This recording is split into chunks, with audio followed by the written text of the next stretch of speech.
warahmatullahi wabarakatuh. Alhamdulillahirabbil alamin. Assalatu wassalamu ala asyrafil anbiya'i wal mursalin wa ala alihi wa ashabihi ajma'in, amma ba'd. Segala puji bagi Allah kerana kita masih diberikan kesempatan untuk bertemu dengan bulan suci Ramadan, bulan yang penuh dengan keberkahan, kebajikan. Oleh karena itu, mari kita hiasi bulan suci Ramadan ini dengan amal ibadah, dengan yang bermanfaat, kemudian selalu dalam ridha Allah Subhanahu wa taala. Selawat beriring salam marilah kita haturkan kepada baginda Muhammad sallallahu alaihi wasallam. Kita juga berdoa dan berharap semoga kelak di yaumul mahsyar berjumpa ataupun mendapat syafaat dari beliau. Amin ya rabbal alamin.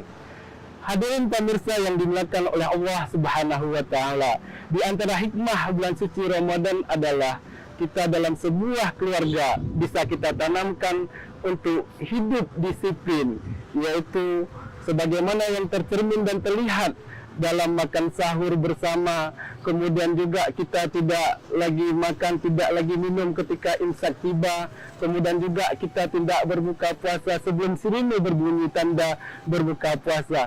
Ini artinya adalah kita diatur oleh waktu, dalam artian kita dalam hidup ini penghargaan terhadap waktu harus tinggi. Oleh karena itu kita tidak boleh menyia-nyiakan waktu begitu saja. Kemudian jangan lama-lama nongkrong di warung kopi, karena itu adalah menghabiskan waktu secara sia-sia. Hadirin pemirsa yang dimuliakan oleh Allah Subhanahu wa taala. Kemudian di antara hikmah yang lain adalah bahwa kita dalam keluarga yaitu dididik untuk hidup sederhana, kemudian hidup hemat, jauh dari sikap mubazir, jauh dari sikap boros yang tidak diridhoi Allah Subhanahu wa taala. Bayangkan saat ini adik-adik kita begitu selesai lulus ujian nasional, dia sebagai ungkapan rasa syukur, mereka itu dengan bukan mahramnya coret-coret baju di belakang, di depan sambil teriak na'udzubillah. Nah, melalui bulan suci Ramadan ini kita tanamkan nilai-nilai dalam keluarga bahwa kita jika selesai melakukan aktivitas itu harus bersyukur kepada Allah Subhanahu wa taala, bukan sebaliknya. Hadirin hadirat sedang jamaah yang dimuliakan oleh Allah Subhanahu wa taala. Kemudian jauh dari sikap hedon. Kita hidup ini harus sederhana. Sederhana berarti bukan yaitu miskin.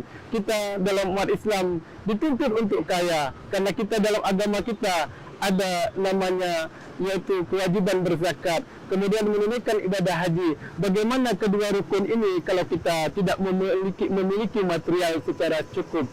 Hadirin hadirat sedang jamaah yang dimuliakan oleh Allah Subhanahu wa taala. Di samping nilai hidup sederhana, kemudian hemat, kita juga ada nilai-nilai kebersamaan dalam keluarga. Misalnya suami, istri dan anak ngumpul di rumah, berbuka puasa bersama, makan sahur bersama. Sehingga dalam kebersamaan yang cukup indah ini akan tumbuh nilai-nilai positif dalam sebuah keluarga. Bagaimana seorang istri bisa curhat kepada suaminya, "Wahai suamiku tersayang, ketika abang tidak ada di rumah, adik memiliki masalah seperti ini, kendala seperti ini." Kemudian suami mendengarkan dan memfollow up apa yang diinginkan oleh istri. Begitu juga sebaliknya, ketika suami tidak ada di luar rumah, sedang sibuk mencari pekerjaan, istri menanyakan, "Bang, apa keluhan, apa masalah, apa kendala yang abang hadapi ketika mencari nafkah, ketika ini kehidupan yaitu buat kami semuanya." Kemudian suami dengan pelong, dia bercerita dan curhat dengan pasangannya. Kemudian anak pun begitu, anak bisa memberitahu kepada orang tuanya apa kendala yang dihadapinya selama sekolah, ketika kuliah, pelajaran apa yang dia tidak mampu dan tidak sanggup dia ikuti. Kemudian orang tua menanyakan kepada anak bahwa sudah mampukah membaca Al-Quran secara baik, kendala apa yang dihadapi, kemudian masalah apa yang belum bisa diselesaikan secara baik. Kemudian sekiranya dia tidak mampu membaca Al-Quran, maka kewajiban orang tua yaitu menyediakan guru privat atau fasilitas lainnya untuk kebutuhan si anak. Nah, dengan kehidupan yang kebersamaan begitu indah seperti ini dalam sebuah keluarga, tatkala tidak ada di rumah, bagaimana suami mendoakan istrinya Ya Allah, berikanlah perlindungan kepada isteri dan anak-anakku.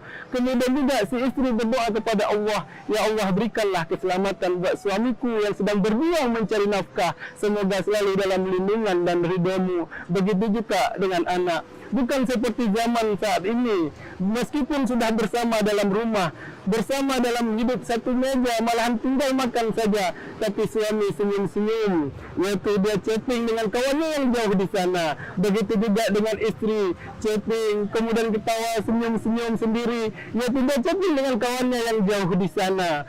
Nah, dengan yang seperti ini sehingga hubungan rumah tangga menjadi mandek, tidak ada komunikasi yang intensif dan yang harmonis, sehingga rentan terjadi percecokan, kemudian rentan terjadi perceraian.